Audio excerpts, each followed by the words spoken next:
BookTube, welcome back to my channel. As you probably know from the videos that I've been posting, I was away for a week at a camping trip.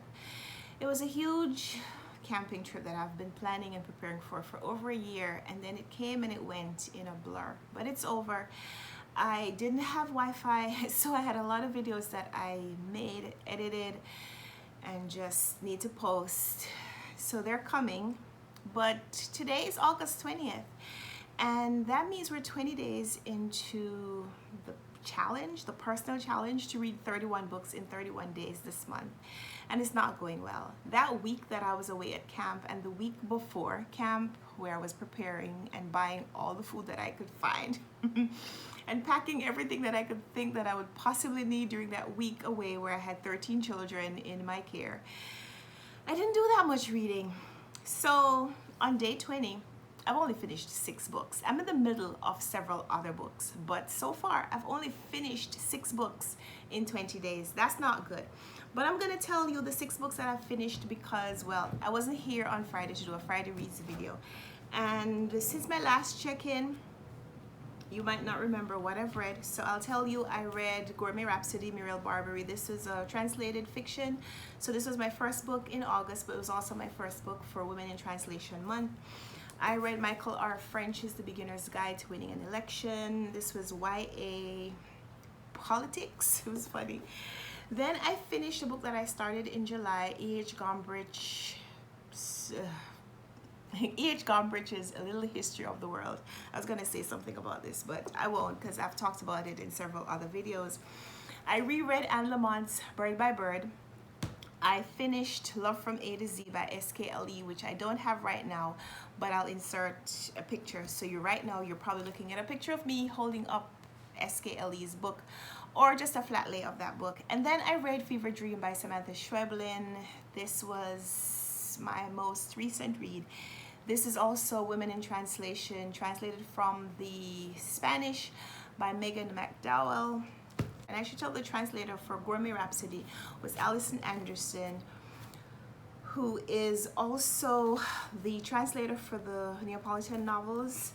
One of the challenges or prompts for the Women in Translation Readathon that's coming up later this month is to acknowledge the translators for these books. Quite often they're not mentioned on the covers of books.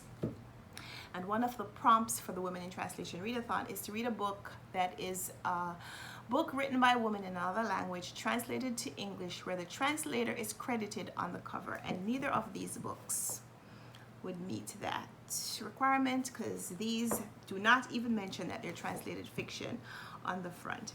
So those are the 6 books that I finished so far in August. I'm in the middle of reading House for Mr Biswas by V.S. Naipaul. I'm at page 286, and this book goes up to 609, so almost halfway, close to halfway. I started Kanshu's Love in the New Millennium, and this is going well. I don't have those books with me right now. I started State of Lies by Siri Mitchell, and I also started Greed by Elfriede Jelinek. So those are 10 books. So if I could finish all 4 of those books today, then I would be at 10 books in 20 days. That's not bad, but that's not good for a month where I'm planning to read 31 books. So I've recovered from the trip. The last couple of days have been tough, but I'm fully recovered. I'm no longer sleep deprived. I am ready to get back to my schedule. I'm ready to get back to reading. So I have some time over the next couple of days where I'm just going to be focusing on meeting some of these goals and getting some videos out to you guys. So this is my quick check-in at the 20-day mark. Not good, but not bad, not terrible. So that's where we are right now. I've thought about some additional books that I want to put on my TBR this month. I got my Book of the Month Club pick yesterday, which was Ruth Ware's Turn of the Key. That's her newest release, and I'm thinking that I might read it this month if I can. It's kind of chunky, but Ruth Ware's books, they go fast. They're mystery thrillers and they read fast, so I think I could finish that one this month. And I'm looking for some short Women in Translation books. So later on today, I'm going to be heading to the bookstore And so my next video might even be a book haul where I get some books for Women in Translation Month, or I might just scour my bookshelves and see what else I have that is a Women in Translation novel that I haven't yet read. I'm going to think about my TBR for the rest of this month.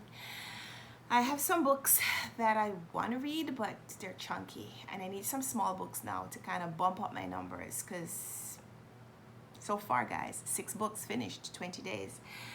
We're going to need to advance that number any way possible. So give me a thumbs up if you like this video, subscribe if you want to see more, if you want to come back and see me try to read 24 books in the next 10 days. This challenge just went from hard to near impossible, but I could do it. I am nothing if not ambitious with my reading goals. So thanks for watching this video. We'll talk in the comments. I'd love to hear from you what your challenges were for August and how you are doing with meeting them.